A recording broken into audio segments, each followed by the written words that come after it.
그분은 그 질문하셨던 분은 그 방송이 다른 사실은 정권에서 탄압한 게 아니고 사업상의 이유로 망했어요. 실직을 하셨는데 그분이 이제 그 문재인 대통령한테 아주 과감한 질문을 했다. 이것 때문에 국민의힘에서 영입을 해가지고 뭐 대변인 이런 걸로 활동하다가 2022년인가 윤석열 캠프까지 갔던 걸로 전 알고 있어요. 지금은 뭐 별 존재감이 없는데 그러니까 그걸 가지고 무슨 뭐 기자가 제대로 질문을 했다. 그거는 아닌 것 같아요. 그건 그렇게 확신하시는 이유가 뭡니까? 이렇게 정확하게 물어봐야 되는 건데 어떻게 그렇게 아무 근거도 없이 자신감을 가지셨나요? 이거는 예의를 좀 잃은 질문이거든요. 그 미세한 차이지만 차이가 있는 겁니다. 근데 이제 이른바 보수 극우 쪽에서는 시원하다. 문재인 대통령 혼내줬다. 그래서 이제 영웅으로 만들었는데 영웅이 안 됐죠. 원래 영웅이 아니거든요. 네. 공동포차 언제나 함께하는 하이드즈로 감사합니다. 오늘은 이 정말 맥주랑 잘 어울리는 안주를 소개를 해드리도록 하겠습니다. 마케타니를 소개합니다. 검증된 상품을 인터넷 최저가보다 저렴하게 판매하고 있는 쇼핑몰로 마케타니에서 알뜰 쇼핑을 하시면 수익금 일부가 한겨레TV 제작에 사용이 됩니다. 제주의 대표 상품 우도 땅콩을 소개합니다. 우도 땅콩은 일반 땅콩에 비해 크기가 작고 동글동글한데요. 맛은 일반 땅콩에 비해서 더욱 고소하고 더욱 담백합니다. 껍질도 얇아서 껍질째 먹으면 맛도 좋고 영양도 많습니다. 땅콩 좋아하시는 분들, 특히 쩐내 나는 땅콩은 싫다 이런 분들은 마케타니에서 반드시 우도 땅콩을 드셔보시기 바랍니다. 맛과 신선함의 차원이 다릅니다. 볶음 땅콩과 생 땅콩을 취향, 용도에 따라 선택하실 수 있고요. 시청자분들을 위해 특별 가격 행사도 진행합니다. 총 300건 주문까지 어디서도 만날 수 없는 최저가에 판매를 하고 있는데요. 자세한 건 마케타니에서 직접 확인해 주시기 바랍니다. 자, 올해 수확한 양파와 감자 가격이 폭락을 해서 농민분들이 큰 어려움을 겪고 계십니다. 갓 수확한 해남 수미감자 5kg에 9,900원, 무안 양파 5kg에 7,900원입니다. 감자 사이즈는 조림용, 찜용, 큰 거 작은 거 반반씩 섞어서 배송이 되고요. 올해 수확한 싱싱한 햇 농산물을 파격 특가로 구입하시고 농가 살리기에도 동참해 주시기 바랍니다. 주문 방법은 유튜브 화면 좌측 하단을 클릭해서 바로 주문 가능하시고요. 주소창에 마케타니 입력 후에 검색하셔서 주문하셔도 됩니다. 010-2885-3244로 전화 주문하셔도 됩니다. 자, 땅콩이 진짜 맛있네요. 멘트를 미리 볼 걸 그랬네요. 땅콩 껍질 다 벗겨 먹었는데 저도 듣다가 해서 먹어보니까 껍질이 있으니까 더 맛있네요. 이게 그래요? 네. 그러니까 이게 사실 과일도 그렇고 껍질에 영양소가 다 있다고 그러잖아요. 땅콩도 그렇구나. 그렇다고 껍질만 다시 먹을 수도 없고. 네, 껍질만 수북하네요 거기. 섞어가지고 먹을까? 껍질 드셔도 돼요. 그렇죠. 아니 그 껍질 먹으라고 하는데 껍질 맛있네요. 근데 껍질만 먹을 수는 없으니. 그래서 읽어주시는데 그렇게 읽고 있는데 껍질이 너무 많아요. 근데 이거 진짜 맛있다. 예습이 중요하구나 이래서. 이게 또 당뇨 있으신 분들 견과류 못하고. 그렇죠. 그래서 오늘 장군님이 많이 드시는 거예요. 안심하고 먹고 있습니다. 지금. 많이 드시기 바랍니다. 이 맥주랑 너무 잘 어울리네요, 진짜. 야. 처음에는 알이 좀 작아서 약간 감질맛 나겠다 싶었는데 네. 껍질까지 같이 먹을 수 있으니까 편하네요. 그러니까 껍질 까는 게 사실은 귀찮잖아요. 네. 저는 생땅콩도 한번 먹어보고 싶어요. 생강콩도 생각보다 맛있죠. 그거 그래요? 먹어보면. 한 번도 안 먹어본 것 같아요. 그래요? 네. 술안주 중에 안 먹어본 게 있으시다고?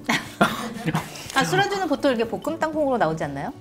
옆에서 성 기자님이 너무 열심히 공부하시니까 열심히 우리는 날라리 맥주와 땅콩을 먹고 있는데 열심히. 땅콩은 원래 껍질하고 같이 먹는 거 아니에요? 그래요? 저는 항상 그렇게 먹는데. 그러구나. 네, 진짜요. 역시 건강을 생각하시는. 아니 건강은 관계없이 어릴 때부터 땅콩 껍질을 까서 먹으면 혼났어요 부모님한테. 왜요? 왜 아까운 거에 버리냐고. 그래서 당연히 껍질을 같이 먹는 걸로 알고 있습니다. 혹시 또 다른 거 껍질째 먹는 거 있으신가요? 많죠. 대부분 껍질째 먹어요. 뭐 수박 이런 것만 빼고. 아니 최근에 들어보니까 참외도 껍질째 먹으면 저도 참외 껍질째 먹어요.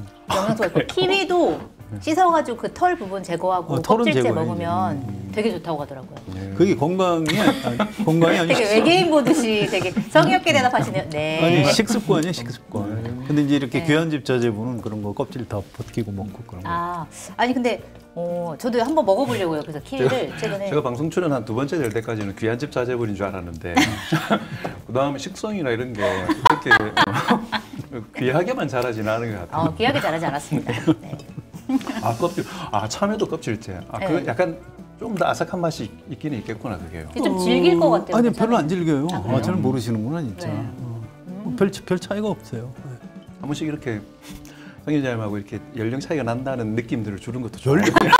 그건 개인 취향 차이지. 아 그러니까 왜 연령을 얘기하세요? 그걸 세대 차별을 하고 그래요. 정확하게 입장을 하세요. 했을 건지에 대해서. 전 중립을 지키겠습니다. 근데 선생님 또 오래 하셨으니까 기자분들은 브리핑할 때 실제로 이게 카메라 비춘다는 요 방식에 대해서 네. 어때요? 뭐별 네. 문제 아니 근데 없어요. 사실은 예전에도 그전에도 많이 했어요. 비춰지긴 했어요. 그렇죠. 그리고 네. 요즘은 기자분들 이렇게 유튜브나 이런 걸 통해 가지고 오픈해서 많이 하잖아요. 네, 네. 맞습니다. 네. 약간 좀 두려움이 있을 수도 있겠다라는 생각은 워낙에 요즘 아니에요. 현장의 두려움은 별로 없고요. 그건 아니고 표적이 찍혀서 공격을 많이 받아요. 그런데 이제 요즘 이제 기자들도 이제 좀 현장 기자들은 여성이 더 많거든요. 어느 분야든. 네.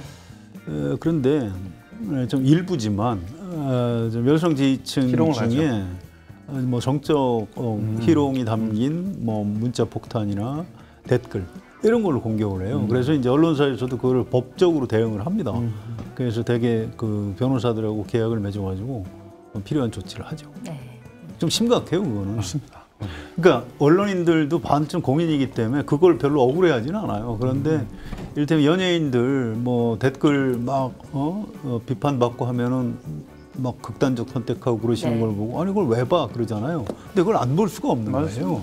언론인들은 자기 기사에 대한 반응을 봐야죠. 네. 그런 겁니다. 그래서 그거는 이 디지털 시대에 좀 서로 조심해야 되는 대목이죠. 맞습니다. 인신공격은 하지 말아야죠.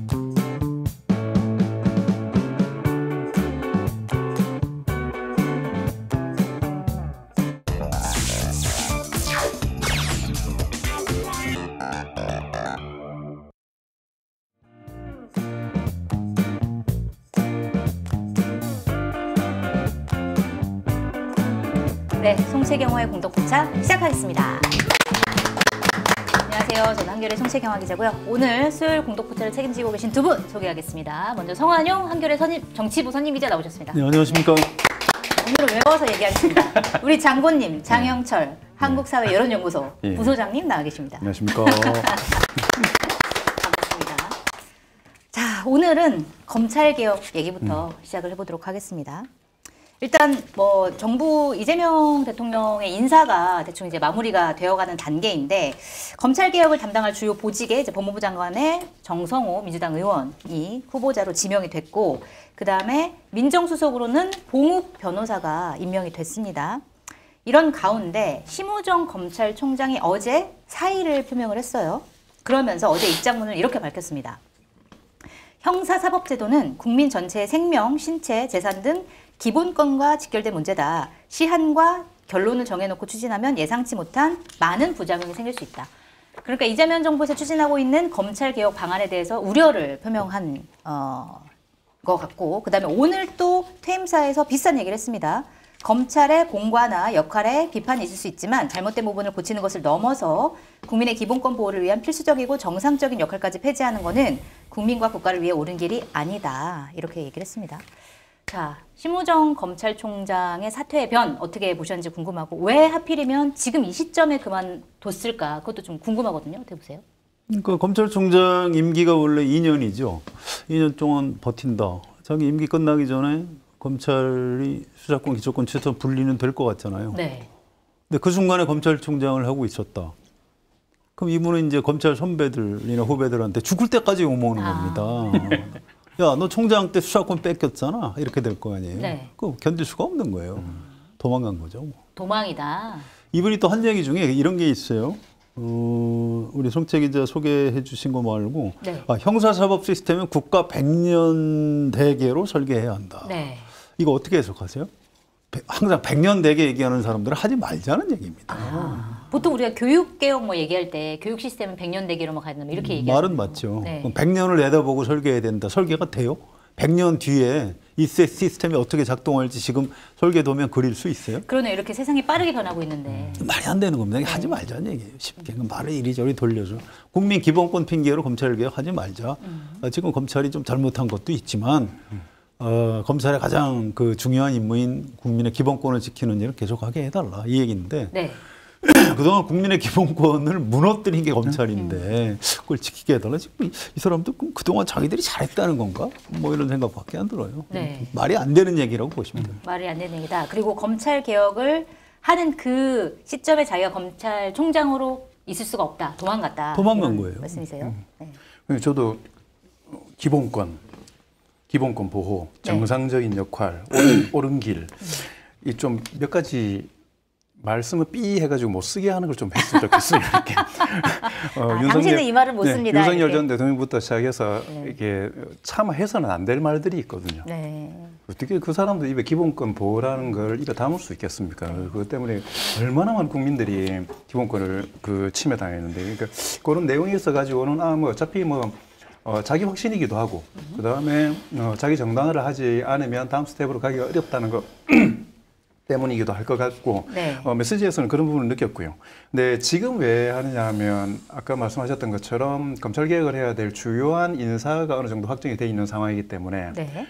정성호 법무부 장관 후보 인사청문회의 가장 핵심적인 의제가 검찰 개혁이 되지 않겠습니까? 그렇겠죠. 그럼 이제부터 그렇지 거기다가 민주당 당대표 선거의 가장 핵심적인 화두 중에 하나도 검찰 개혁, 그리고 서로 빨리 하기 더 잘하기 경쟁이 지금 벌어지고 있는 상황이고, 네. 시기적으로 검찰 개혁이 화두에 올라서 일방향적으로 이게 추진이 가는 분위기란 말입니다. 거기에서 아까 말씀하셨던 것처럼 그걸 그냥 좌시했을 경우에 본인이 가지게 될 책임도 있겠지만 이런 확신범들 같은 경우에는 거기에 저항할 수 있는 방법들을 찾는 거지 않습니까? 그래서 다른 의견들, 다른 목소리가 있다라는 거를 자기의 직을 던지면서 저는 던지는 것이라고 생각을 하고요. 네. 그리고 지금 특검이 이제 본격적으로 그러고 또 윤석열 전 대통령이나 이게 지금 완전 난장을 피우고 있는 상황이지 않습니까? 이미 지난 정권의 검찰 거기서 수뇌부에 있었던 사람은 공직자 객관성의 입장을 벗어난 거의 정치적인 검찰의 행태들을 해왔었기 때문에 네. 지금 어디를 자기의 우군으로 생각할 거냐에 대한 판단을 할 거라고 생각이 들어요. 그래서 공간을 옮기면서 진지를 바깥에 틀면서 네. 공수를 생각하고 있을 거다라고 저는 생각합니다. 그들이 바깥에 나가서 진지를 꾸릴 수 있는 우군, 거기는 어떤 세력이에요? 이를테면 정치적인 그 여전히 국민의힘 네. 그리고 또 일부 그 지지자분들이 있는 거잖아요. 지지자들. 그렇죠. 네. 그래서 선택하는 게 그런 거지 않습니까? 정치 쪽으로 갈 수도 있는 거고, 개별적으로 개업을 한다든지 해서 기회를 엿볼 수 있고, 개인적인 그 생존을 위해서 지낼 수도 있는 거고, 어차피 내부에서는 견딜 수가 없는 상황이라는 걸 본인이 알고 있는 상황인데, 네. 그러면 타이밍을 지금 정도에 가서 신호를 정확하게 주고, 나와서 이제부터 인사청문회가 진행됐을 때 발언권을 획득하게 되는 거잖아요. 자유롭게. 저는 그런 여러 가지들 타이밍을 보지 않았을까 생각합니다. 이 검사 출신들을 제가 좀 이제 약간 나쁜 시각에서 볼게 비판적 시각으로 보는 건데 검찰 직접 수사를 왜 끝까지 포기 못할까요? 그 이유를 좀 생각해 본 적이 있으세요? 일단 본인들의 그러니까 존재의 이유가 수사라고 생각하는 거 아닐까요? 그리고 나중에 이제 검사를 그만두더라도 그런 이제 수사 그겁니다. 본질이. 우리 지금 살고 있는 사회가 무슨 사회죠? 자본주의 사회예요. 네. 모든 건 돈으로 설명이 됩니다. 이 전관예우, 그러니까 검찰 고위직 간부, 검사장 정도 하다가 뽑고 나가면 대형 로펌이든 아니면 자기가 개인 변호사를 차리든 후배한테 옛날에 부장할 때 데리고 있던 검사한테 야, 뭐 좀 잘 좀 살펴봐줘봐. 그거 알고 보면 좀 딱한 사람이야. 이렇게 해서 이제 구속될 사람을 풀어주고 몇억, 몇십억 네. 버는 겁니다. 이게 이 아주 고질적인 부패의 어떤 사슬이에요. 그런데 검찰이 직접 수사권을 뺏기면 그 돈 다 날아가는 겁니다. 검사들 입장에서는. 네. 그래서 본인의 이해관계가 굉장히 거기에 이제 들어있는 거네요. 네, 그런 사람이 한둘이 아니에요. 현직 검사들만 있는지 아세요? 최근에 검찰 못 벗은 사람들 정관예우 받아야 되는데 못 받게 되는 거예요. 네. 길을 쓰고 반대할 겁니다. 그래서 그걸 이제 이재명 대통령이 갖고 기득권 세력 이렇게 표현하는데 우리가 말이 쉬워서 기득권 세력이지 무서워요. 언론에 대한 영향력도 대단하고요. 각종 전문가 협회 있습니다. 자, 이제 이 검찰개혁 시작하면 두고 보세요. 그 일간 신문에 전면 광고 엄청나게 많이 나올 겁니다. 네. 무지 비싸요. 어떤 광고요? 검찰개혁 하면 나라 망한다. 아. 우리 국민의 기본권 침해된다. 네. 우리 공산화 된다. 뭐 이제 온갖 색깔론과 모든 공산화된다. 안 나올 것 같아요. 두고 보세요. 네. 야, 검찰을 개혁해서 공산화되기는 참 힘들. 야. 아니 우리 이 분단 이후에 남쪽 사회의 기득권 세력은 항상 마지막은 색깔론으로 갑니다. 이 검찰 개혁의 목적이 공산화에 있다 이렇게 나갈 거예요. 두고 보세요. 그렇게 나가라. 흥미진진하게 기다려요. 생각해본 적이 없는데. 아니 항상 우리 상상 그 이상이에요. 그쵸? 지금 인사이트를 주시는 거 아닙니까? 그래서 그렇게 무섭다는 거예요. 그 저항이. 그래서 지금 드러나는 뭐 심우정 총장이 사표 내고 이거는 에피소드에 불과하고요. 앞으로 벌어질 큰 전쟁을 우리가 대비해야 된다. 이렇게 생각합니다. 앞으로 신문 일면 광고를 한번 잘 살펴보도록 근데 하겠습니다. 한 가지 대한민국에 아주 유력한 여론조사 기관인 KSY에서 KSY에서 또 조사를 했나요? 정기 조사를 발표해서 방금 전에 오늘 오후에 따끈따끈하게 발표를 했었는데 네. 국정 그 운영에 대해서 긍정이 59.3% 정도가 이렇게 나왔습니다. 그래서 다른 여론조사 기관보다는 좀 적게 나왔는데요. 자 다시 이거 봤는데 비슷해요. 네. 왜 60을 못 넘었을까? 근데 저희 긍정의 이유, 부정의 이유에 대해서 물었었는데 네. 긍정의 이유 중에 33.6%가 경제 회복으로 나왔습니다. 어허. 그러니까 이게 사실은 지금 코스피 지수, 그다음에 뭐 추경 이런 것들 때문에 가시적인 성과들, 그러니까 가장 딱 어찌 보면 이재명 대통령이 이야기했던 게 부합하는 사유가 지금 어필되고 있다라고 생각을 할 수 있을 것 같은데, 저는 약간 의외였던 게 뭐 부정적으로 그러니까 잘 못하고 있는 게 뭐냐의 네. 1위가 내란 세력 척결이 18.8%로 1위가 그래요? 나왔습니다. 예. 아니, 그럼 척결을 하지 말라는 얘기인가요? 아니요, 그러니까 잘 못하고 미흡하다는 있다는 좀 더 미흡하다. 해라. 그렇죠. 그러니까 그래서 네. 이게 어차피 그 이재명 정부의 두 가지 축이 내란 세력에 대한 정확한 심판과 척결, 그 다음에 민생 회복 이렇게 했을 경우에 지금 한쪽에 있어서는 돌아가고 있는데, 하나는 물론 특검이 이제 본격적인 활동에 들어가면 이게 올라가겠지만 제가 봤을 때는 윤석열 등 또 그리고 그 전 국방부 장관 등 오늘 심우정 등 이 사람들의 현재 상황에 대한 인식들이 여전히 국민들의 화를 돋구고 있다라는 생각이 드는 겁니다. 그러니까 자꾸 눈에 보이고 하는 행태라는 것이 여전히 몹쓸 버릇을 버리지 못하고 안일하게 생각하고 있으니까 좀 더 강하게 드라이브를 걸어라라는 주문이 저는 18.8% 정도가 나왔을 거라고 생각을 하거든요. 네. 저는 뭐 이렇게 하나하나 자기의 정당화를 위해서 밟아가는 하나하나의 그 사람들이 생각하는 자기 보호의 액션들이 더 큰 질곡들을 만들어내고 있는 거라고 생각을 합니다. 심우정 검찰총장한테 이 KSY 여론조사 자료를 좀 보내드려야 될 것 같습니다. 검색하시면 나옵니다. 자세한 내용은 여론조사 심의위원회 홈페이지 참조하시면 됩니다. 자, 그 다음에 심우정 검찰총장만 뭐 사의를 표명한 게 아니라 어제 뭐 줄줄이 다 사의를 표명을 했어요. 뭐 북부지검장, 뭐 남부지검장, 동부지검장, 대검차장 이런 분들이 다 줄줄이 사의를 표명을 했는데, 그러자마자 바로 법무부에서 곧바로 검찰 인사를 단행을 했습니다. 일단 우리가 검찰 빅3라고 불리는 그 세 군데 자리가 임명이 됐는데, 일단 노만석 대검차장, 정진우 서울중앙지검장, 성상원 법무부 검찰국장 이렇게 임명이 됐고, 그 다음에 이제 가장 이슈가 된 게 바로 이문정 부장검사예요. 그러니까 대전에 있던 이문정 검사가 이번에 서울 동부지검장으로 승진을 해서 임명이 됐습니다.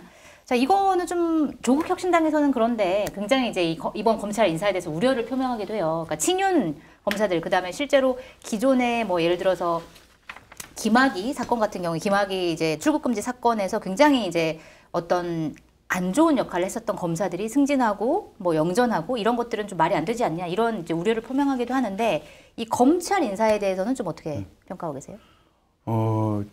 이 또한 연장선인데 그 대통령의 인사 스타일이죠. 그러니까 주적을 최소화하고 그 이외의 사람들에게 기회를 줘서 신호를 보이는 거지 않습니까? 그래서 개별 면면을 봤을 경우에 그런 여러 가지 이전의 행적들, 뭐 이런 발언들, 그다음에 실제로 해왔던 일들 때문에 이 정권의 철학에 맞을 거냐라는 부분들에 대한 약간 의심이 있을 수가 있겠죠. 근데 전반적으로 봤을 때, 그리고 지금 현재 정확하게 전국 운영과 개혁의 키를 누가 쥐고 있느냐.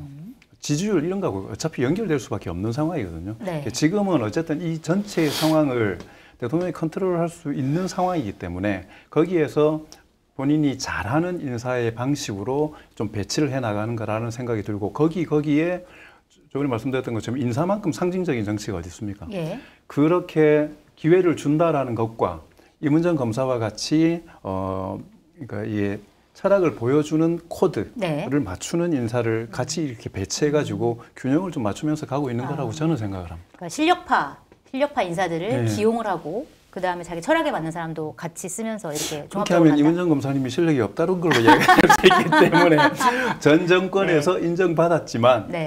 인정받았고 역할을 했음에도 불구하고 그 중에 일부를 기용함으로써 공직사회 혹은 그들이 속해 있는 사회에 이 강제해낼 수 있는 신호를 보내는 거라고 생각을 합니다. 네. 어떻게 보세요? 그러니까 뭐 전체적으로 잘 한 거예요. 저 동의하는데 네. 그럼 이거를 이재명 대통령이 다 했을까요? 그럴 리가 없죠. 네. 누가 있을까요? 그게 사실은 궁금해요. 왜냐면 일단 민정수석 같은 경우는 법률적으로 네. 검사 인사권은 대통령한테 있습니다. 네. 검사는. 그런데 이재명 대통령이 검사들을 알아요? 잘 모르겠죠. 모릅니다. 네. 어떻게 알아요? 이번 인사 누가 했을 것 같습니까? 봉욱 민정수석이 하셨다고 보면 돼요. 실제로. 아, 그래요? 네. 아니면 어떤 데서는 오광수 민정수석이 사퇴하기 전에 이미 이제 뭐 꾸려놓은 거다 이런 얘기를 하는 사람도 있더라고요. 그런 자료도 있을 거예요. 네. 근데 어쨌든 봉욱 민정수석 임명된 다음 날 네. 인사가 이루어졌어요. 또 법무부 차관, 이게 지금 장관은 공석이지 않습니까? 예. 차관이 이진수 차관이라고 이제 74년생입니다. 대검 형사부장 하다가 지금 차관으로 발탁이 됐지요. 근데 이제 이런 분들의 역할이 중요해요. 네. 지금 사실상 이제 장관 역할을 하고 있는 거니까. 그래서 실무적으로 그러니까 봉욱 수석만 해도 벌써 검찰 떠난 지 몇 년 됐거든요. 그래서 이진수 차관의 도움을 좀 받아가지고 봉욱 수석이 지휘한 것 아니냐 이제 이렇게 돼요. 그래서 뭐 실무형 인사, 과거 윤석열 정권 때 뭐 한 자리 걸치고 있던 사람을 전원 한직으로 배제할 수는 없는 겁니다. 그것도 좋지도 않은 거고요. 네. 뭐 그런 건 괜찮은데 이제 저는 이제 근본적인 좀 하나 걱정이 좀 있는 거예요. 이게 이번 인사하는 걸 이렇게 보고 이게 검찰 개혁이라고 얘기할 수 있을까? 그냥 검찰 장악? 네. 그러니까 네. 봉욱 민정수석과 뭐 이진수 차관 이런 사람들을 통해서 지금 이재명 대통령이 검찰을 장악하는 데는 성공을 했다. 뭐 그 전에 친윤석열 검사들 이제 나가라고 하고 뭐 네. 자의반 타의반 나왔겠죠. 검찰을 확실히 장악을 한 건 알겠는데, 자 그럼 앞으로 우리가 원하는 제도 개혁을 통한 검찰 개혁, 그러니까 수사권 기소권 분리, 또 민주당 의원들 일부에서 얘기하는 검찰청 폐지, 공소청 전환, 뭐 이런 것들, 중수청 출범 이런 것들을 과연 잘 이어질 수 있을까 이게 좀 걱정이 있어요. 아, 그래요? 어떤 면에서요? 그러니까 봉욱 수석, 민정수석이 굉장히 인격적으로는 훌륭한 사람인데요. 네. 이분이 문재인 대통령 때 2019년이죠. 그때 검찰총장 경합이 됐는데 마지막에 밀렸어요. 윤석열 서울중앙지검장한테. 이분은 그때 대검차장이었습니다. 검찰총장 바로 옆에 2인자였죠. 밀렸어요. 왜 밀렸을까요? 면접을 여러 사람을 했는데 검찰 개혁을 할 겁니까? 이렇게 물어봤는데 이 봉욱 차장은 검찰 개혁 중요합니다. 하긴 해야 되는데 좀 네. 이렇게 여러 가지 신중하게 해야 됩니다. 이렇게 답변을 좀 미지근하게 했고. 그러니까 검찰 개혁 자체를 반대한 건 아니었군요. 그런 건 아닌데 네. 아무튼 좀 미지근하게 했고, 반면에 윤석열 서울중앙지검장은 제가 확실히 하겠습니다. 네. 거짓말한 거죠. 예. 어쨌든 거기에 넘어가서 뭐든지 확실히는 했죠. 문재인 대통령이 주위의 반대를 다 물리치고 윤석열 중앙지검장 검찰총장을 시킨 겁니다. 그때 여권 안에 상당히 많은 사람들이 봉욱 차장을 검찰총장 시켜야 된다라고 그랬어요? 조언을 했는데 안 들었어요. 어쨌든 좋습니다. 그건 다 지나간 일인데, 이분이 이제 그러고 이제 변호사 개업을 했어요. 그리고 한 2년 뒤에 대법관 후보자로 추천이 됩니다. 그래서 경합을 벌이다가 마지막 순간에 이제 탈락했어요. 그때 대한상사주재원의 국제중재인이라는 걸로 이제 위촉이 되는데 이게 한 30-40명 되는 건데 일종의 약간 뭐 공적인 전격을 갖는 일이에요. 뭐 거기까지 좋아요. 그런데 2022년에 김앤장으로 갑니다. 네. 2022년 10월 달에. 2022년에 김앤장 하면 가장 유명한 사건이 한덕수. 그 당시 국무총리 후보자가 이 사람은 김앤장을 들어갔다 나왔다. 공직과 김앤장 회전문 인사를 네. 한 사람이다. 총리를 두 번째 하면서 또 김앤장에서 나오고 그때 뭐 2, 3년 동안 몇십억 벌고 이것 때문에 문제가 된 거 아닙니까? 그 직후에 2022년 10월 달에 김앤장으로 들어갔어요. 네. 봉욱 변호사가. 그 얘기는 공직을 안 하겠다고 생각하고 간 겁니다. 근데 그러니까 지금 자기가 다시 이제 김앤장 가면은 공직에 임명될 경우에 이게 문제가 될 거라는 분명히 알고 있었을 텐데 몰랐을 간 리가 거라는 없죠. 거는. 눈앞에서 네. 지금 몇 달 동안 봤는데 갔는데 저는 이번에 뭐 이재명 대통령도 여러 가지 고심이 있었을 거예요. 민정수석 처음에 우광수 수석했다가 뭐 그분 이제 사시동기죠. 네. 낙마하고 그다음에 사람을 찾다 이제 뭐 이렇게 어렵게 찾았을 텐데 하필 김앤장에 있는 사람을 또 이렇게 쓴다? 네. 이게 설득이 돼요? 잘 안 되고 네. 누가 봐도 내로남불이고 더구나 이게 이제 제가 아까 그 신중론자라고 얘기했지만 어쨌든 이분도 검찰주의자예요. 네. 그 과연 봉욱 수석이 앞장서서 검찰개혁을 지휘할 수 있을까? 자, 검찰개혁을 할 때 법무부 장관이 중요할까요? 입법부가 중요할까요? 뭐 민정수석이 중요할까요? 다 중요하죠. 그런데 네. 어쨌든 최종 결심은 민정수석이 대통령을 설득해서 받아내야 되는 겁니다. 근데 이게 반대가 될 가능성이 있어요. 대통령이 이건 해야 되는 거 아닙니까? 그러면 수석이 근데 대통령님 그건 또 이런 면이 있습니다. 이렇게 또 귀를 붙잡고 잘 설명하면 네. 그런가? 그래서 또 정성호 법무부 장관 불러다가 이거 이런 면이 있다는데 좀 신중하게 해야 되는 거 아니에요? 이렇게 해서 악마는 디테일에 있다고 하죠. 검찰 개혁을 혹시 가로막지는 않겠는가 이런 걱정이 있는 거예요. 그런 우려. 앞으로 좀 두고 봐야 됩니다. 네. 봉욱 민정수석에 대해서 실제로는 이제 문재인 정부 시절에도 그러니까 언론 보도들을 보면 검찰 개혁에 반대했었다 이런 얘기들을 많이 해서 실제로 검찰 개혁을 강하게 주장하는 분들이 우려를 표명하는 건 사실인 것 같아요. 성한용 선임께서 말씀하신 것처럼 그거는 좀 어떻게 보고 계세요? 근데 어찌됐든 뭐 아까도 말씀드렸던 것처럼 개별적인 사람들의 그러니까 인생의 그 족적이나 이런 걸 봤을 때 호불호 혹은 옳고 그름이 있을 수는 있는데 아까 황 기자님 말씀하셨지만 사실은 검찰 개혁은 적어도 지금 더더군다나 2025년 대한민국에서 검찰 개혁은 대통령 의제입니다. 이건 대통령의 의지가 가장 사실은 중요한 것이고 네. 그리고 그 대통령의 캐릭터가 어떤 대통령이냐 하면 주요한 의제에 대해서는 반드시 이게 그립감 아주 세게 가져가는 그 대통령의 이 행정 네. 혹은 정치 스타일이 있지 않습니까? 그렇기 때문에 저는 일단은 뭐 제일 먼저 두고 봐야 될 게 이재명 대통령이 검찰 개혁이라는 부분에 있어서 흔들릴 것인가의 문제인데 예. 당한 채찍질이 너무 많잖아요. 그래서 저는 검찰로부터 그러니까 당한 그걸 채찍. 이게 보복한다 이런 개념이라기보다 네. 문제점을 많이 느꼈을 것이다.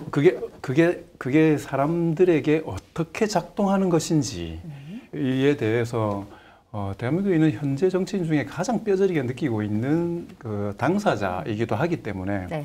그리고 뭐 기본적으로 그런 그 권력의 남용이나 이런 부분들에 대해서 반하는 행정적인 지금까지 이게 정치적인 삶을 살아왔기 때문에 대통령에 대한 신뢰로 저는 여전히 돌파할 수 있을 거라고 생각이 들고 인사를 좀 더 이야기하자면 법무부 장관의 정성호 의원을 후보로 좀 했지 않습니까? 근데 정성호 후보자 같은 경우에도 예. 검찰 개혁에 대해서 세게 얘기하지 않고 검찰 폐지는 아니다 뭐 이렇게 얘기를 하더라고요. 그런 점에서 좀 우려하는 목소리가 저는 그 부분에 있어서 그러니까 이재명, 정성호 두 사람의 케미를 봐야 되는데 네. 그러니까 지금까지 정치적인 주요 고비고비에 항상 센스를 보자면은 그랬습니다. 그러니까 이재명 대통령은 좀 치고 나가는 스타일이시라면 네. 정성호 의원은 그 부분에 대해서 이게 주변에 공감대들을 모아나가고 뭐 사후처리라고 할 건 아니지만 분위기를 형성해 나가는 그런 역할들을 가장 중요한 역할이죠. 사실은 담당해 나갔던 거잖아요.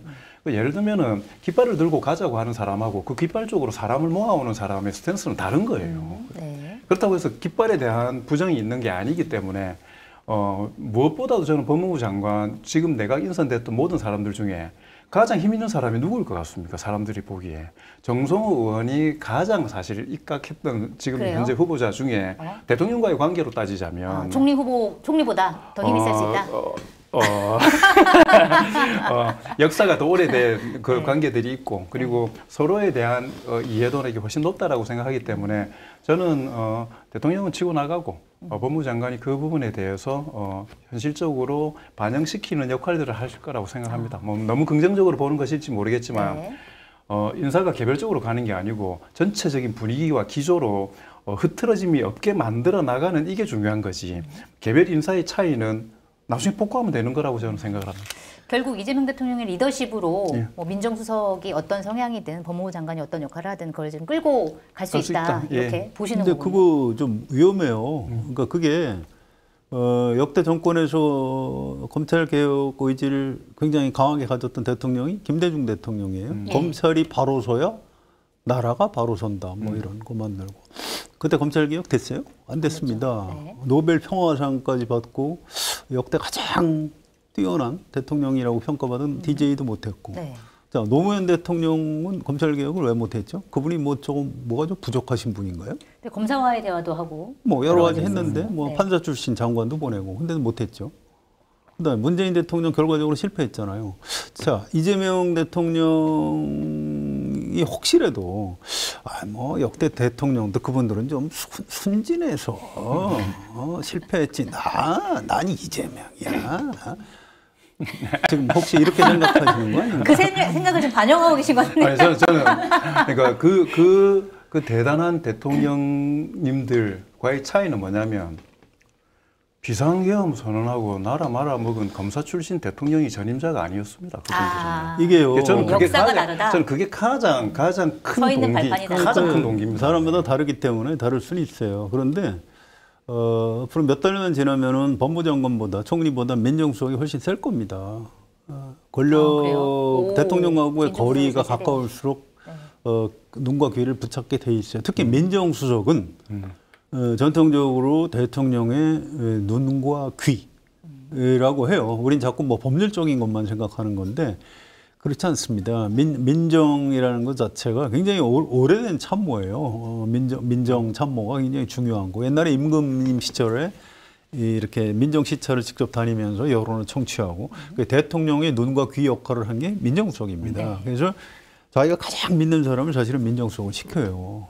그래서 지난번에 오광수 수석을 시켰을 때 저는 심정적으로는 이해가 가더라고요. 네. 아, 그분 뭐 젊을 때부터 잘 아는 사람. 근데 이번에 이제 봉욱 전 대검차장을 민정수석을 시키는 걸 보고 이제 제가 가슴이 좀 설렁하는 거예요. 이게 개인적인 친분은 없나요? 저는 없는 걸로 알고 있습니다. 이게 굉장히 위험한 선택이고요. 물론 이게 검찰 출신, 그것도 대검 차장까지 지낸 사람을 민정수석으로 쓰기 때문에 이걸 균형을 잡기 위해서 법무부 장관을 좀 상당히 합리적이고 정치인인 정성호 다선 중진 국회의원을 시켰을 가능성이 저는 있다고 생각을 해요. 맞습니다. 그래야 균형을 잡을 수 있는 거죠. 그런데 이 경쟁에서 결과적으로 시간이 그렇게 많이 흐르지 않아도 민정수석이 점점 우위에 설 가능성이 있다.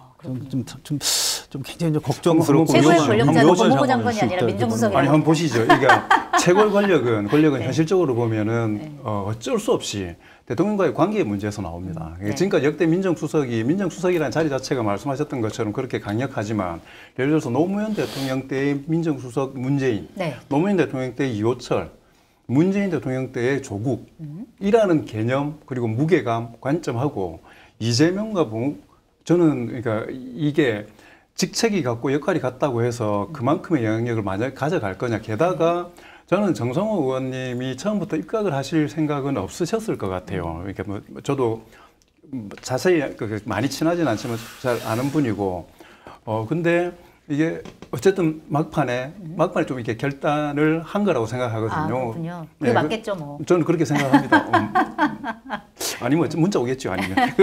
그래서 그 말은 그만큼 민정수석의 위상이라는 부분들을 오히려 대통령이 일정 정도의 테두리를 좀 치려고 하시는 게 아닌가라는 생각이 좀 듭니다. 이건요, 검찰개혁 하려면 너무 늦지 않게 이 정성호 법무장관 되시고 또 8월 전당대회에서 누군가 대표가 되겠죠. 지금으로서는 뭐 정청래, 박찬대 둘 중에 한 분이 되실 거 아닙니까? 그분들이 요구해서 민정수석 교체해야 돼요. 아, 그래요. 그렇게까지 보시는군요. 예, 그렇지 않으면 검찰개혁 전 어렵다고 봅니다. 네, 알겠습니다. 문재인 때 조국만큼 검찰개혁 의지가 강한 사람이 어디 있었나요? 없었죠.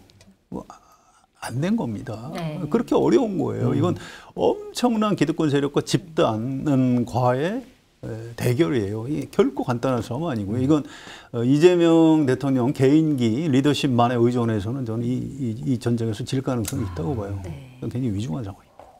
알겠습니다. 자, 긍정적으로 전망하는 우리 장관님과 이렇게, 굉장히 위험하다라고 위기감을 나타내고 있는 이렇게 해서 민정수석이 기자님. 바뀌면 네. 와 공덕포차의 위상이 높아지겠는데요. 공덕포차 보고 바꾼 거다. 이렇게 되는 저는 거죠. 봉욱 수석님하고 개인적으로 좀 알아요. 아, 그러세요? 예, 검사하실 때도 뵙고 여기 공덕동에 와서 뭐 같이 식사도 하고 뭐 이렇게 한 적도 네. 있어요. 굉장히 인격적으로 훌륭하신 분입니다. 근데 그거하고 평생 검사를 했기 때문에 검사적 관점에서 국민 기본권을 생각하고 검사적 관점에서 대한민국을 생각하는 이 시각하고는 좀 다른 거예요. 지금은 다른 사람, 다른 시각이 필요한 거고 그래야 검찰 개혁을 할 수 있는 거죠. 역시 개인적인 친분과 다르게 어쨌든 사실을 말씀하시는 민주당 당대표 두 분 다 추석 명절 전에 하겠다 뭐 네. 이런 의지를 하고 계시니까 몇 달 안 남았거든요. 예. 바뀌는지 안 바뀌는지 한번 보죠. 지금 보니까 당에서 추진하는 생각, 네. 당에서의 검찰개혁의 방안과 법무부 장관이 생각하는 검찰개혁의 방안, 대통령이 생각하는 검찰개혁의 방안이 다 조금씩 다르기 때문에 이걸 어떻게 사실은 조율해 나가느냐 그런 문제가 있을 것 같습니다. 추석 때까지 어떻게 되는지 한번 살펴보도록 하고. 한마디만 더 할게요. 네. 이 질서 있는 개혁 기대하지 마세요. 네, 맞습니다. 무질서하고 피를 흘리고 이렇게 되는 게 정상인 겁니다. 아, 그래요? 뭐 완벽한 설계도를 가지고 집을 짓는다 가능해요? 안 되는 겁니다. 그래서 좀 무리가 있더라도 일단 뭐 추석 전까지는 좀 너무 시간이 별로 없으니까 알겠는데 올해 연말 안에 이번 정기국회 안에 검찰개혁법은 통과 못 시키면 저는 어렵다고 봅니다. 바짝 긴장해야 될 겁니다. 맞습니다. 알겠습니다. 피를 흘리는 검찰개혁 어떤 방안일지 좀 궁금해지네요. 자, 이번에는 특검 얘기를 좀 해봐야 될 것 같은데 윤석열 전 대통령이 지난 토요일에 1차 내란 특검 조사를 받았습니다. 물론 15시간 동안 조사를 받았다고는 하지만 실제로 이제 조사 거부를 중간에 하면서 실제로 조사받은 시간 5시간에 불과했다 이런 얘기가 나왔는데 특검에서 어제 2차 소환을 통보를 했는데 어제 안 나갔어요. 거부를 했고 그 다음에 그러자 이제 특검이 그러면 알겠다. 7월 5일 오전 9시에 나와라. 이렇게 얘기를 했더니 윤석열 전 대통령 쪽에서 알겠다. 나가겠다 했는데 또 뭐 기사를 보니까 오전 9시 정각에 도착하지는 않을 것 같은데 10분, 20분이든 어쨌든 늦더라도 가긴 가겠다. 이게 왜 자꾸 9시 정각에 못 나오는지 정말 이유를 알 수 없는데 지금 이렇게 나오겠다라고 한 상황이에요. 자, 그런데 윤석열 전 대통령 측을 보면은 이제 조사를 받으면서도 약간의 이제 거부를 하고 날짜도 계속 연기시키고 뭔가 이제 지연 작전을 펼치는 것 같거든요. 왜 이런다고 보세요? 두 가지로 뭐 번쩍이 돼요. 하나는 기싸움에서 밀리고 싶지 않다는 겁니다. 네. 아주 작은 거라도 9시 아니야 10시 아니야 9시 그러니까 그럼 조금 늦더라도 양해해줘 뭐 어떻게든 너네가 짠 프레임대로 가지 않겠다 이런 그런 게 하나가 있고요. 또 한 가지는 어차피 구속될 것 같은데 가급적이면 좀 그 시간을 늦추자 뭐 이런 생각을 하고 있는 것 같습니다. 네. 봅시다. 최대한 바깥에 있는 시간을 늘리자 그런 거죠. 저번에 말씀드린 것처럼 특검의 힘과 영향력은 시간에 반비례하고 네. 지지율에 비례하는 거기 때문에 지금 윤석열 전 대통령 입장에서는 조사를 받기 가장 최악의 시간이죠. 지금 네. 특검 시작한 지 얼마 안 됐고 지지율이 계속 이제 올라가고 있는 상황이고 네. 그렇기 때문에 일단은 지금 현재에 있어서 어찌됐든 간에 좀 시간을 버텨야 된다라는 게 있고 저는 그것도 하나 있을 것 같아요. 국힘 내부가 지금 정리가 잘 안 되고 있잖아요. 네. 그러니까 국힘이 이제 전당대회가 있을 건데 아무도 윤 전 대통령을 보호하고 대놓고 나서지 않을 만큼 네. 내부에서의 권력 구조가 정리가 안 되고 있는 상황이지 않습니까? 네. 그렇기 때문에 상식적인 사람들이 보기에는 어깃장을 놓는 걸로 보이지만 지지하는 사람들 입장에서는 당한에 불쌍한 우리 대통령 이런 정서들이 있을 거라 말입니다. 네. 그래서 그걸 가지고 결국은 나중에 국힘 전당대회를 하면은 누가 응답을 하고 누가 참여를 하겠습니까? 예, 그렇게 되기 때문에 그런 국힘의 지도부에 대한 뭐 여러 가지들 그리고 사인을 주는 건가요? 저는 그런 게 있을 거라고 생각해요. 본인을 지금 아무도 보호해주지 않고 있는 상황이기 때문에 그래서 그런 것 근데 뭐 더 큰 건 앞이죠. 어쨌든 본인이 너무나 불리한 상황이기 때문에 네. 현재 상황보다는 조금 더 지체시키는 게 다른 최소한의 가능성이라도 있을 거라고 생각을 하는 착각이 좀 빠져 있는 것 같습니다. 별로 의미는 없어요. 사람들이 보고 짜증내잖아요. 아까 장관님 소개해 주신 여론조사에도 보면 부정적인 평가 중에 내란 극복 좀더 못하고 해라. 있다는 예. 거 아니에요. 이 윤석열 전 대통령이나 김건희 여사 텔레비에 자꾸 나오는 걸 보고 사람들이 점점 더 화를 내는 거고요. 네.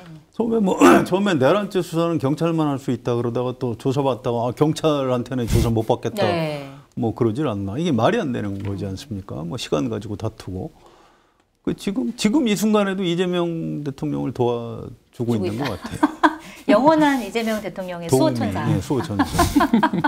파면 돼서까지도 이렇게 도와주고 대통령이 당선이 됐는데도 여전히 도와주고 계시다.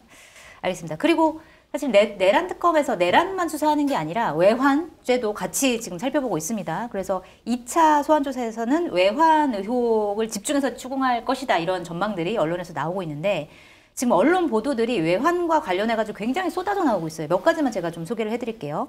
일단 오늘자 동아일보 1면에서는 뭐가 나왔냐면, 그러니까 우리 이제 군이 평양에 무인기를 날려서 북한의 공격을 유도했다는 의혹이 이제 계속 나왔었는데 이것과 관련해서 V 지시라고 들었다. V는 이제 VIP 윤석열 대통령을 얘기하는 거죠. 이런 녹취록을 내란 특검이 확보했다라는 내용을 동아일보가 오늘 1면으로 보도를 했고요. 어제 JTBC에서는 뭘 보도를 했냐면, 그러니까 무인기가 예를 들어서 우리가 이제 무인기를 날렸다라고 하는 의혹을 북한에 날렸다고 하는 의혹을 갖고 지금 받고 있는데 무인기 납품 과정의 전반적인 실무자였던 국방과학연구소 연구원을 불러서 특검이 조사를 했다. 그리고 그 국방과학연구소는 지난 4월에 북한이 공개한 무인기와 연구소가 개발해서 납품한 무인기의 전체적인 형상이 매우 유사하다라는 보고서를 냈다. 그러니까 우리 군이 실제로 무인기를 북한에 보냈을 가능성에 훨씬 더 이제 맞는 그런 추정의 이제 보도가 나온 거죠. 그 다음에 또 오마이뉴스에서는 뭐라고 단독 보도를 했냐면 이제 북한에 침투했다가 추락한 무인기 사건과 관련해서 이제 방첩사, 뭐 군사정보실 측, 그 다음에 뭐 드론사 방첩 부대장 서로 주고받은 메일 보고서를 확인을 했다. 이런 보도들이 지금 연이어 나오고 있습니다. 그런데 이제 내란죄와 달리 외환죄는 조금 더 이거를 증명하기가 쉽지 않다. 뭐 이런 얘기들이 나와요. 보시기에 특검팀에서 이 외환죄까지 좀 캐낼 수 있을까요? 어떻게 보세요? 뭐 캐내진다고 생각합니다. 왜 침몰하는 배에서 뛰어내리면 네. 다른 배를 타기 위해서 뭐든지 다 내주게 돼 있잖아요. 그러니까 거기에 관련됐던 많은 사람들 중에 네. 핵심적인 주동이 되거나 그렇지 않은 사람들의 많은 증언들과 기록들을 확보해낼 가능성이 있다라고 생각합니다. 근데 저는 이 부분을 생각할 때 좀 놓치지 말아야 될 게 네. 어쨌든 북측하고의 관계가 있는 문제란 말입니다. 이걸 네. 보내고 안 보내고. 그러니까 시야를 국내로 봐서 이 문제에 대한 범죄 혐의를 밝혀내는 게 분명히 중요하죠. 네. 근데 이건 어쨌든 북측과의 관계라는 측면에서 국익 중심으로 이 수사를 엄중하게 진행하되 이게 무인기를 우리가 니네한테 보냈어라는 걸 인정하는 순간 뭔가 문제가 발생할 수 그러니까 있다. 그게 그리고 네. 어쨌든 되게 안 좋은 관계지 않습니까? 지금 적대적인 관계에서 수사는 수사대로 진행하되 몇 번을 말씀드리지만 특검이 성과를 가지고 국민들의 여론을 받아내야 되지만 그 여론을 받아내기 위해서 내용의 공개나 혹은 그러니까 그걸 규정하는 부분들을 너무 성급하지 않게 하면 이게 언제 북풍입니까? 사실 이게 그 역사 속에 사라졌던 계엄부터 시작해서 지금 다 맞아요. 나오고 있는 상황인데 어쨌든 지금 현재 한반도의 냉정한 이게 팽팽한 긴장 관계를 염두에 두고 생각해야지 좁게 봐서는 안 된다라는 약간 그런 좀 걱정은 되더라고요. 저는. 네. 이 외환죄 범죄 성립, 범죄 구성 요건이 좀 어려워요. 네. 굉장히 무거운 점. 외환죄 그럼 무슨 뭐 갑자기 외환이 뭐냐 이렇게 우리가. 근데 이게 내란 다음에 나오는 게 외환입니다. 외환의 죄해서 외환 유치 뭐 이런 게 있는데 좀 한자 말이라서 어렵습니다. 그런데 사형 또는 무기예요. 네. 내란하고 마찬가지입니다. 그런데 이런 표현들이 들어가 있어요. 외국과 통모하여. 대한민국에 대해서 뭐 이렇게 전단을 열게 하거나 말 자체가 어려운데 또 대한민국에 항적한 자 뭐는 사형 또는 무기징역에 적국과 합세하여 대한민국에 항적한 자 이건 이제 여적죄고 네. 이제 이게 이제 외환의 죄들인데 여기서 중요한 부분이 통모 또는 합세 네. 뭐 이런 거예요. 근데 이게 이를테면 뭐 지금 북한 당국자들이 아 맞아 우리 그때 윤석열 정권하고 짜고 뭐 어떻게 했어 이렇게 진술을 해줄 리는 없는 거고요. 또 우리 여기 그 이를테면 군 실무자들 입에서 이게 사실 북한의 공격을 유도하기 위해서 우리가 보냈다 이렇게 진술하기도 어려워요. 그거는 사실은 그렇게 생각하는 사람은 그 당시 윤석열 대통령하고 김영현 국방장관 정도만 그렇게 생각했을 수 있죠. 야 이거 가서 평양 상공에 뿌려 거기까지만 얘기하는 거죠. 근데 네. 혹시 쟤들이 이제 공격하면 잘 됐다. 그러면 이제 전시로 들어가고 비상계엄 선포할 수 있다. 이렇게 생각했을 수는 네. 있죠. 그래서 이게 입증은 쉽지 않을 겁니다. 그런 걱정은 있고요. 또 한 가지 이게 이 뭐라고 그럴까 이 특검의 특성상 네. 기소는 할 수도 있을 것 같아요. 원래 일반적으로? 예. 특검이 좀 무리하게 기소를 합니다. 원래 그 국민들의 관심사를 갖고 특별한 특별 검사가 특검이기 때문에 이건 좀 혐의가 있는 것 같아. 그러면 그냥 기소를 해요. 네. 그래서 특검 기소하면 무죄율이 좀 높긴 합니다. 아, 그래서 어쨌든 이 사안을 가지고 윤석열 전 대통령하고 김영현 전 장관은 아마 기소가 돼서 재판을 받는 걸 피하기는 어려울 것이다. 하지만 추후에 내란죄는 유죄가 날 가능성이 크지만 그건 외환죄 같은 100%죠. 경우에는 100%인데 알수 이거는 없다. 판사들이 좀 고민을 해야 될 거예요. 쉽지는 않을 겁니다. 네, 알겠습니다. 자, 그리고 뭐 윤석열 전 대통령만 뭐 내란 혐의를 받고 있는 건 아닙니다. 지금 한덕수 전 국무총리 같은 경우에는 오늘 특검팀이 이제 불러가지고 소환 조사를 이제 받았는데 특히 언론 보도 나온 거 보니까 한덕수 전 총리, 그다음에 이상민 전 행안부 장관, 박성재 전 법무부 장관이 내란 동조자로 분류돼가지고 지금 수사가 벌어지고 있고 나머지 뭐 국무회의에 그냥 참석했었던 국무위원들은 그냥 뭐 직권남용 피해자 정도로 수사를 하고 있다고 하는데 특히 한덕수 전 총리 같은 경우에는 최근에 이제 한겨레 보도를 보면 계엄을 선포를 했고 그 다음에 계엄 선포문에 사후에 서명을 했다. 그리고 그게 문제가 될 것 같으니까 폐기해달라고 요청을 했다라고 하는 사실을 이제 특검팀에서 조사를 했다라는 내용이 보도가 됐는데 그래서 오늘 이제 한덕수 전 총리가 뭐 소환 조사를 받으면서 기자들이 뭐 내란 방조 혐의 뭐 인정하냐 뭐 이런 거에 대해서는 묵묵부답 대답 안 하고 그냥 갔다라고 해요. 자, 만약에 이게 사실이고 만약에 한덕수 전 총리가 내란과 관련해서 계엄과 관련해서 어떤 역할을 했다. 그렇다고 하면 책임, 법적 처벌 어느 정도까지 지게 될까요? 어떻게 보세요? 근데 이것도 참 어려운데요. 네. 내란죄 중에 방조는 또 없어요. 내란 방조죄라는 혐의가 제목이 없나요? 없더라고요. 그러니까 우두머리는 사용 무기 징역. 네. 그다음에 모의에 참여하거나 지휘하거나 그밖에 중요 임무 종사자 뭐 이렇게는 돼 있어요. 네. 근데 이거를 좀 전에 정채 기자가 소개해 주신 한덕수 그 당시 총리의 행위를 이걸 모의에 참여했다라고 볼 수는 있을 것 같아요. 이제 네. 그렇게 되면은 사형 무기 또는 5년 이상 징역 여기에 걸릴 수는 있겠더라고요. 근데 이거를 어떻게 이제 워낙 잘 빠져나가는 사람이라 네. 아마 귀신처럼 지금 진술을 했을 겁니다. 그래서 이제 이걸 어떻게 이제 특검에서 입증을 하느냐 이런 문제가 있고요.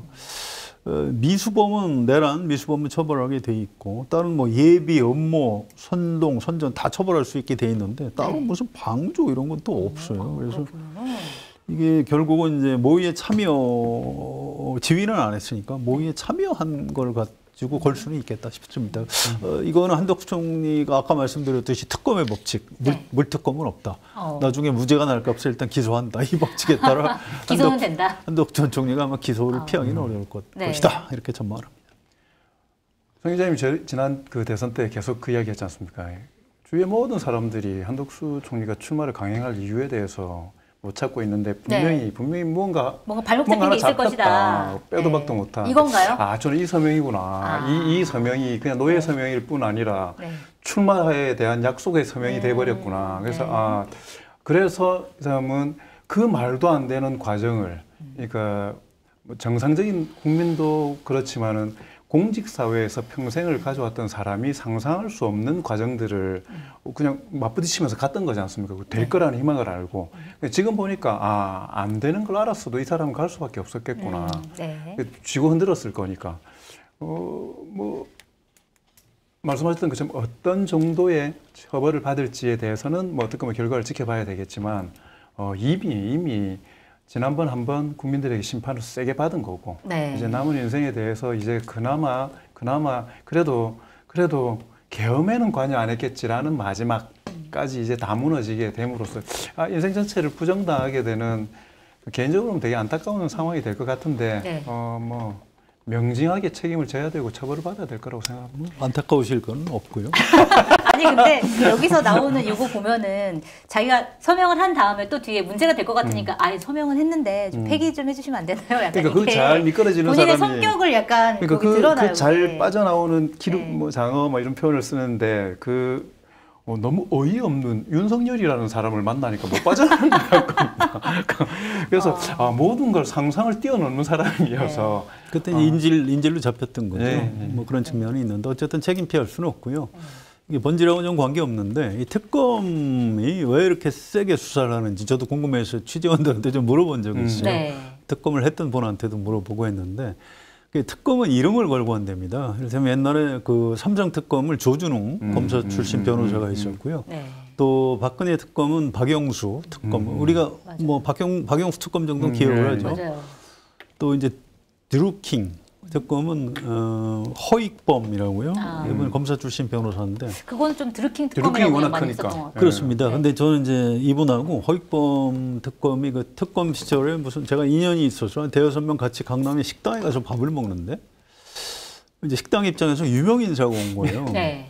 갑자기 이 사장님, 종업원 이런 분들이 왔다 갔다 하더니 저 특검님 맞으시죠? 텔레비전에 유명인이 나오는. 되는군요. 그렇죠. 그래갖고 맞다고 그랬더니 조금 있다가 그분만 좋은 음식을 따로 한 접시 갖다 주더라고요. 아니 뭐 일행도 같이 줘야지 왜 또 그분만 줘요? 그 참 너무하네. 서운했어요. 그래서 진짜. 네. 우리가 참 그 질투와 그걸 또 혼자 먹더라고요. 좀 그래요? 나는 여러모로 좀 상식적이지 않네. 특별한 아무튼 이제 그런 에피소드가 있을 정도로 네. 특검은 본인의 그 명예를 걸고 하는 거고요.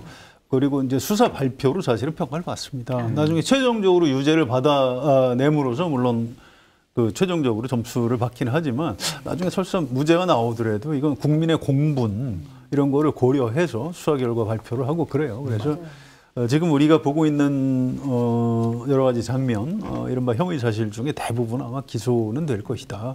이렇게 보시면 이번 특검도 틀리지 다 않을 겁니다. 이름으로 부르더라고요. 조은석 특검 뭐 이런 조은석 식으로. 특검 이렇게 네. 부르죠. 내란 특검 해도 되는데 조은석 특검 이렇게 맞아요. 하죠. 네. 그런 겁니다. 예. 알겠습니다. 세게 할 수밖에 없는 이름이 앞서지기 때문에 세게 할 수밖에 저는 없는. 성 기자님이 어느 누구하고까지 식사를 해보셨는지 그게 너무 궁금합니다. 저도 궁금합니다. 그렇죠. 네. 원래 기자란 직업이 누구하고나 밥 먹을 수 있는 거니까요. 저 허익범 특검하고 제가 인간적으로 취재원과 기자로 오래전부터 알고 지내는 사이지만 네. 인생과는 많이 다르죠. 하긴 저도 여기 출연하기 전에도 성 기자님하고 식사를 한 적이 있습니다. 알겠습니다. 자, 이번에는 이재명 대통령 얘기를 좀 해봐야 될 것 같은데 어제 국무회의에서 이런 얘기를 했습니다. 아무리 우리가 외형적으로 높은 자리, 높은 권한을 가지고 있다고 할지라도 임명된 권력은 선출 권력을 존중해야 한다. 그래서 이게 누구를 겨냥한 발언이냐 해석이 분분했는데 결국 이제 언론에서 분석을 하는 건 이진숙 방통위원장을 두고 하는 얘기가 아니겠느냐. 뭐 이래서 이준숙 방통위원장이 뭐 국무회의 자리에서도 이재명 대통령에게 뭐 세게 얘기하긴 하지만 뭐 국회에 와서도 굉장히 이제 태도라든지 이런 것들이 이제 논란이 됐기 때문에 이제 경고성 발언이었을 것이다라고 분석을 많이 하고 물론 대통령실에서는 그런 거 아니다. 그냥 일반적인 발언이다라고 얘기를 했지만 결국 겨냥하는 건 이진숙 방통위원장이다. 이런 해석이 나왔거든요. 이 해석에 동의하시나요? 찔리는 사람이 겨냥된 사람입니다. 그래요? 저는 찔렸을 거라고 생각합니다. 그러니까 그게 예전에 성남시나 뭐 경기도는 모르겠지만 있을 때 뭐 국감이나 또 시의회 쪽에 이렇게 가서 뭐 행정감사를 받거나 등등 있을 때 대통령 늘 당당하게 이야기해라. 네. 절대 저자세로 가지 말라고 분명히 입장을 이야기하라는 취지로 그리고 본인이 그렇게 하셨으니까. 예전에 그래서 에피소드들이 많았지 않습니까? 뭐 실실 쪼개지 마세요. 이게 뭐 조현진 의원인가 그렇게 네. 이야기하니까 쪼개는 거 아닙니다. 뭐 이렇게 해가지고 막 맞붙고 이렇게 했었어요. 그러니까 물론 존중받을 사람 존중해야 존중을 하는 거니까 너무 저자세로 가지 말라는 취지는 항상 가지고 있대. 이번 같은 경우는 그렇겠죠. 그리고 지금 입법부에 민주당이 어쨌든 다수파인 거지 않습니까? 네. 그래서 그쪽에서 진행되는 내용들에 대해 가지고 그리고 집권 초이기 때문에 최선의 예의를 갖추라고 하는 일반적인 이야기이겠지만 아까도 말씀드렸던 것처럼 찔리는 놈은 지보고 하는 줄 알겠지요. 뭐. 찔리는 자가 범인이다. 저는 뭐 그게 겸사겸사 쓰신 이야기라고 생각이 듭니다. 네. 네. 잘못하신 것 같아요. 그래요? 이 워딩을? 이재명 대통령이 네. 이진숙 위원장을 잘못 보시고 있는 것 같고 왜요? 지금 너무 키워주고 있어요. 국회에서 그 방통 그 상임위원회 그 최민희 의원이 위원장이시죠. 그분도 그렇고 자꾸 싸우더라고요. 그럴수록 이진숙 위원장은 무럭무럭 존재감이 커지는 거군요. 그렇습니다. 네. 이 보통 분이 아니에요. MBC 기자 출신인데 굉장히 좀 입사를 늦게 했어요. 나이보다. 경북에서 선생님 하다가 MBC에 나이보다 좀 늦게 들어왔습니다. 언론계는 저보다 좀 뭐 후배인데 저도 현장에서 본 적이 있고 그래요. 네. 근데 이분이 야심이 굉장히 많습니다. 그래서 나중에 뭐 최필립 씨라고요. 정수장학회 이사장 그분하고 같이 뭐 대책회의도 하다가 우리 한겨레 신문에서 보도하고 그랬던 일이 있었죠. 그때 같이 있었고. 또 MBC 있을 때도 1991년에 걸프전 났을 때 거기 전국 취재 기자했고요. 2003년에 이라크전 때도 했어요. 그래서 엄청난 스타가 됐습니다. 그래서 이미 기자로서는 이제 뭐 최고 수준까지 올라갔고 그 다음에 제 개인적인 생각인데 이분은 정치적 야심이 있습니다. 그래서 아마 대구 경북 쪽을 기반으로 또 경북대 나오셨거든요. 그쪽 고향이시고 해서 이른바 보수 쪽 여성 전사 정치인으로 거듭나고 싶어하는 생각이 저는 있다고 생각되고요. 그래서 이런 분은 그냥 이렇게 좀 이렇게 잘 그냥 가만히 계시게 놔두는 게 맞지. 자꾸 이렇게 자극하고 하면 점점 목집이 커질 위험이 그럴 수 있겠네요. 그러다가 진짜 보수의 여전사로 거듭날 수 있다. 근데 문제는 저도 그 생각이 들거든요. 이준숙 그 위원장 같은 경우에는 현재 상황을 치킨 게임처럼 보는 것 같아요.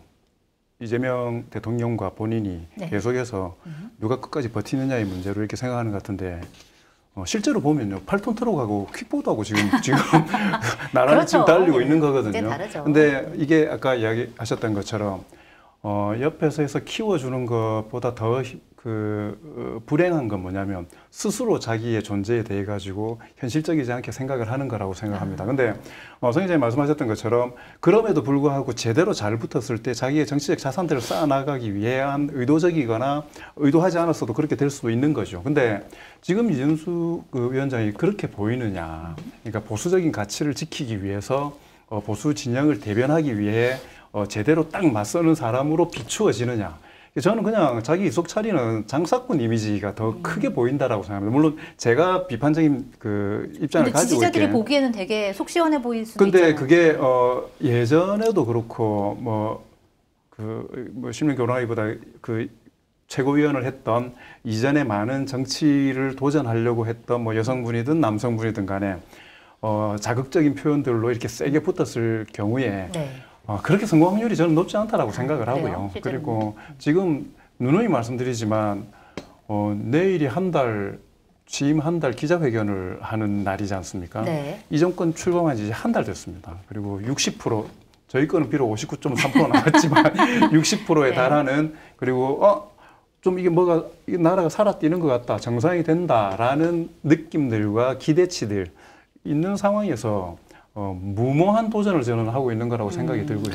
그러니까 이제 유럽의 극우 정치인들도 우리가 과거에 그 사람 이력을 보면 진짜 이거 말도 안 되는 이런 사람이 이제 당수가 되고 막 몇십 석 차지하고 이제 이런 일이 있어요. 그래서 우리나라는 아직까지는 장군님 말씀대로 굉장히 무모한 건 맞는데요. 우리도 이런 정치 양극화가 점점 심해지다 보면 어떤 이상한 사람들이 또 몇십 석 정당에 또 대선 후보가 될 수도 있고 그러니까 걱정이 돼서 제가 드리는 말씀이고요. 지금까지는 아니었지만 앞으로는 진짜 그런 사람들이 나타날 수 있다. 그런 위기의식은 갖고 있어야 될 것 같다. 이런 생각이 듭니다. 자, 이번엔 내일 열릴 첫 기자회견 얘기를 좀 해보도록 할게요. 보통 대통령이 당선이 되면 한 100일 정도 됐을 때 기자회견 하는데 이재명 대통령은 30일 만에 기자회견을 열겠다 했습니다. 그래서 왜 이렇게 빨리 하는 걸까? 빨리 하는 게 바람직할까? 그다음에 만약에 기자회견을 하면 전해야 되는 메시지는 무엇일까? 이거에 대해서 좀 어떻게 보고 계세요? 예, 뭐 지금 30일 만에 하는 게 정상이에요. 과거에 보통 한 100일 정도 했는데 인수위원회도 거치고 그다음에 취임한 다음에 한 100일 있다 한다. 이거는 대국민 서비스 자체에서 잘못된 거고 지금 이재명 대통령이 잘하는 겁니다. 지금 국민들이 물론 언론 보도를 통해서 다 보긴 했지만 궁금하잖아요. 궁금한 걸 기자들이 대신 물어주는 겁니다. 그래서 아주 적절한 시점에 기자회견을 잘 한다. 이제 이런 생각이고요. 이 기자들이 좀 이번에 아마 좀 긴장을 할 겁니다. 뭐 그 전에 좀 약간 사연이 있었죠. 네. 그래서 뭐 김민석 총리 후보자한테도 뭐 기자가 질문 잘못했다고 막 공격도 받고 그랬고, 또 이재명 대통령이 뭐 기자들도 질문하는 모습을 중계하는 것이 좋겠다 뭐 이런 얘기를 했는데, 이제 기자들은 그런 상황에 익숙하기는 해요. 네. 어차피 이제 저도 그 전에 과거에 대통령실 출입하고 그랬는데, 이렇게 제가 질문을 하면 이렇게 중계가 되고 그랬습니다. 그래서 뭐 그거 자체는 뭐 별게 아닌데, 다만 한 가지 제가 이제 내일 기자회견을 우리 기자분들한테 하나 좀 부탁드리고 싶은 게, 네. 이런 표현은 안 했으면 좋겠어요. 이를테면 뭐 질문 기회를 주셔서 감사합니다. 뭐 이런 얘기 안 하시는 게 맞고요. 네. 그다음에 뭐 좀 뒤늦었지만 대통령 취임하셔서 요새 지지율이 높은데 축하드립니다. 이 얘기도 안 하는 게 맞습니다. 네. 그 군더더기예요. 바로 핵심적인 질문으로 들어가야 됩니다. 그리고 원샷 원킬, 질문 하나에 한 가지만 물어봐야 되고요. 네. 대신에 보충 질문을 할 수 있도록 저 대변인하고 미리 양해를 구해야 되고, 그래서 이번에 타운홀 미팅 방식으로 한다고 하는데, 기자들도 아마 그 준비를 철저히 해서 아주 깔끔한 그런 기자회견이 되지 않으면 후유증이 있을 가능성이 있습니다. 저도 사실 되게 중요한 게 보충 질문인 것 같아요. 사실은 그렇습니다. 중요한 질문, 핵심 질문을 하더라도 대답하는 사람이 그 내용을 피해갈 수도 있고, 그다음에 구체적이지 않은 얘기를 할 수도 있고, 부족한 내용일 수도 있거든요. 그러면 그걸 사실 보충 질문을 해야 완벽한 답을 얻을 수가 있는데, 그게 사실은 대통령과의 기자 간담회에서는 잘 이루어지진 않거든요. 그런 것들은 좀 필요할 것 같다는 생각이 듭니다. 축하한다 정도는 괜찮지 않습니까? 그것도 안 됩니까? 안 됩니다. 예. 아니, 왜냐면 너무 많은 기자들이 안 돼요. 축하합니다, 축하합니다 이런 얘기를 많이 하긴 하더라고요. 그 백악관 기자회견 우리나라에서도 좀 중계 많이 돼요. 그쪽 기자들 절대로 그런 소리 안 합니다. 예의가 없. 예. 그래서 예. 이렇게 왔다 갔다 할지 모르고 했던 얘기인데, 저 그 30일 만에 하는 건 자신감이라고 생각합니다. 자신감이다. 네, 자신감이 있고, 그다음에 집권 30일이 뭐 앞으로도 당분간 그렇겠지만 가장 큰 정부의 마케팅 포인트는 대통령입니다. 맞습니다. 네, 그걸 너무나 잘 알고 계신 거고, 그리고 30일 집권해서 인수위 없다고 하루가 72시간인 건 아니지 않습니까?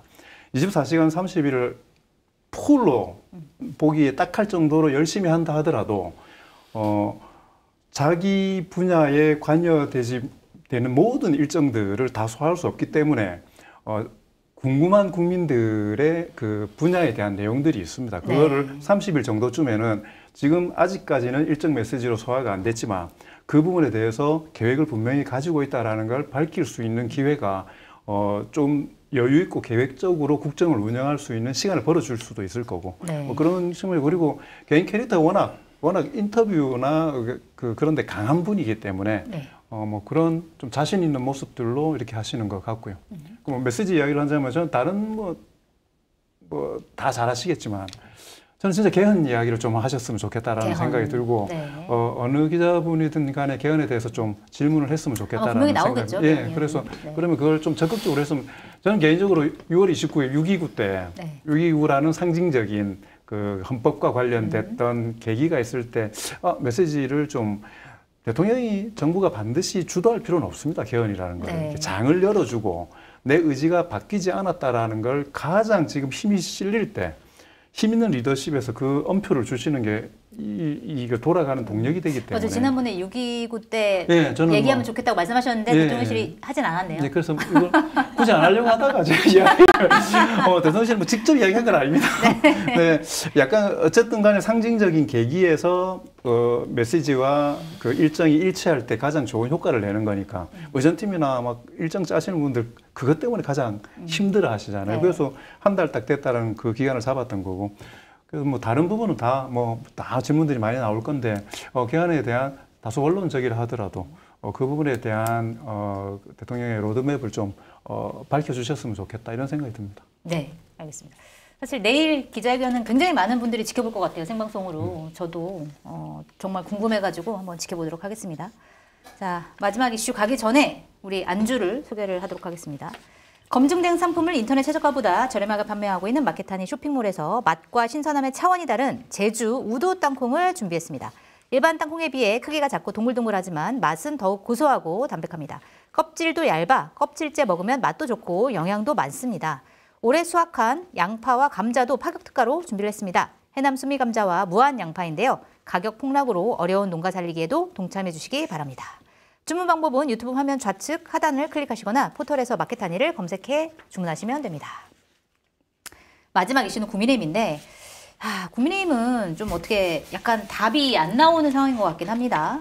지금 김민석 국무총리 후보자 인사청문회는 끝났지만 지금 나머지 장관 후보자 인사청문회가 줄줄이 기다리고 있는데 당내에서도 아니 우리 지금 검증의 칼날을 막 갈고 있어야 되는데 지금 오히려 지역구 행사만 챙기고 있는 거 좀 뭐 하는 거냐 이러한 불만이 나올 정도라고 하는데 사실 이번 김민석 후보자 청문회에서도 뭐 결정적인 한방이 없었다.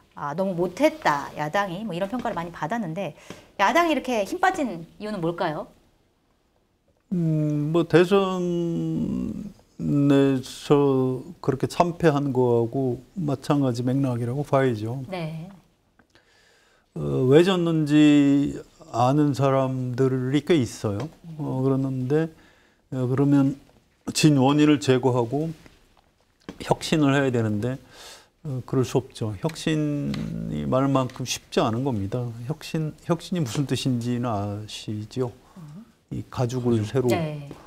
근데 우리가 이게 피부를 이렇게 뜯어내고 새 걸로 바꾸는 게 얼마나 어렵겠습니까? 그래서 우리 말이 쉬워서 혁신이지 혁신 진짜 어려운 거예요.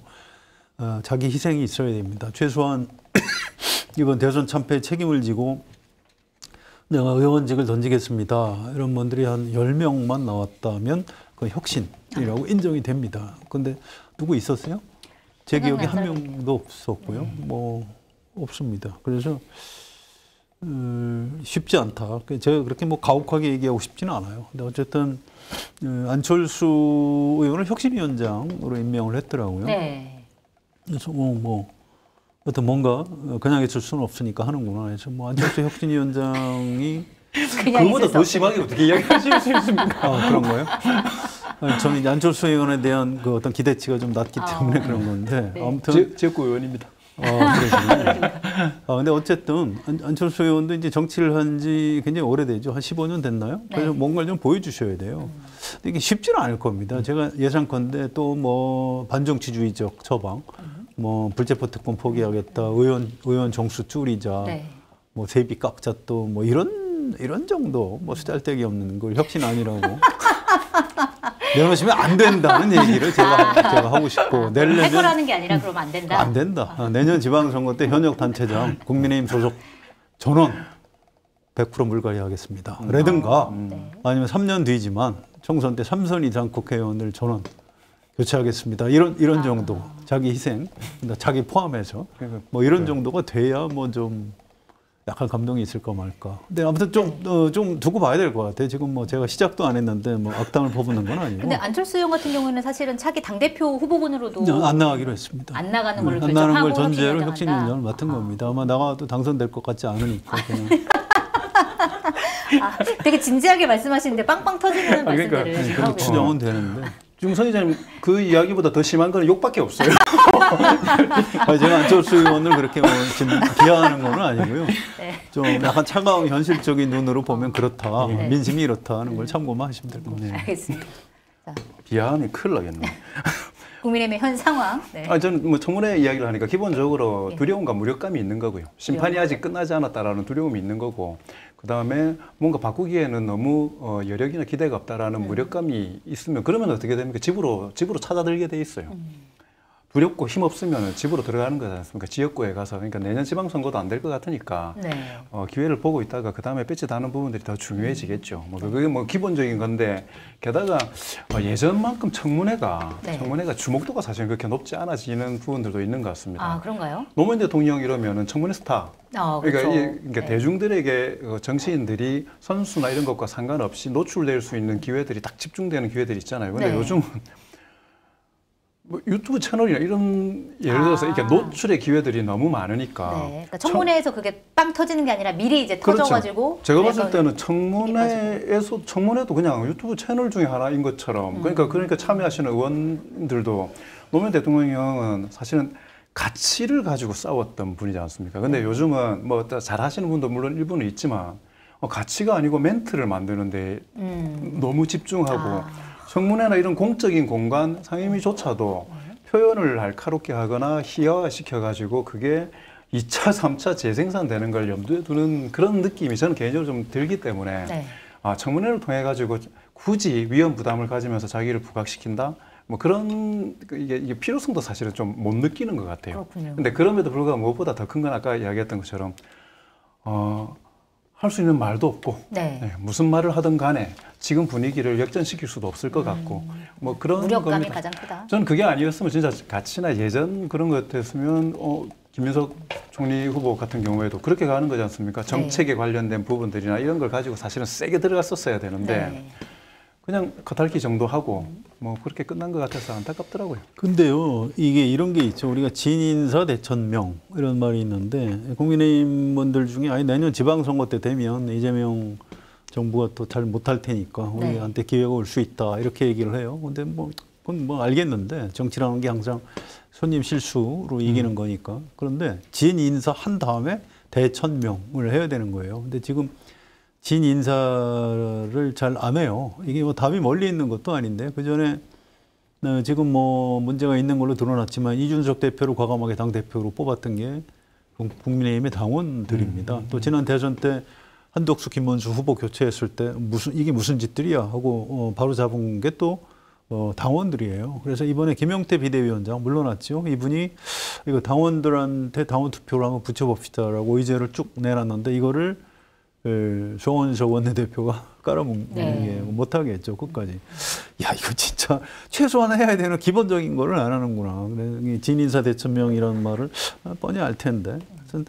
뭐 지금으로서는 뭐 그냥 뭐 별로 비판하고 싶지도 않고 일단 이미 충분히 비판하셨습니다. 그런가요? 시간을 좀 주는 게 좋을 것 같아요. 근데 아까 제가 말씀드렸던 조사 6월 30일부터 7월 1일까지 진행됐던 조사 잠깐만 요약을 드리면 국민의힘 당대표 적합도에서 일반 국민을 했을 때 김문수 후보가 21.3으로 제일 높게 나왔습니다. 그다음에 한동훈 11.1, 안철수 10.1, 김용태 7.4, 나경원 5.8. 김용태 비대위원장은 저희가 조사 들어가고 나서 불출마 이야기를 하셨기 때문에 그 결과를 그대로 그리고 또 앞으로도 정치적으로 불확실하니까. 근데 국민의힘 지지층으로만 가니까 김문수 후보가 46.7, 한동훈 18.1, 나경원 10.2, 김용태 9.1, 안철수 7.5입니다. 근데 이걸 해보면 전체를 했을 때 소위 말하는 친윤으로 김문수, 나경원 이렇게 두 분을 합치면은 27.1이 나오는데 나머지를 반윤 혹은 비윤으로 보자면 28.6으로 미세하지만 더 나왔어요. 그런데 국민의힘 지지층으로 하니까 친윤이 56.9가 나오고 반윤이 34.7이 나오는 겁니다. 그러니까 안타까운 일이지만 의원들이나 이런 사람들이 적극적으로 뭔가 이렇게 바꾸는 게 그 어려운 선택이기도 해요. 실제로 지지층들의 생각이 이렇게 그러니까 결국은 어떻게 되냐면 온실 속의 화초가 되는 거고 음물 안에 개구리 왕자가 되는 방식으로 계속해서 갈 수밖에 없는 겁니다. 그래서 지금 말씀하셨던 것처럼 비하하지 않고 좀 지켜봐야 되기는 한데 현재로서는 되게 암울한 상황이다. 그런 생각이 듭니다. 좀 또 보시죠. 네, 좀 시간을 두고 지켜보는 것으로. 당분간 우리 공덕포차에서 국민의힘 얘기는 안 하는. 그래요?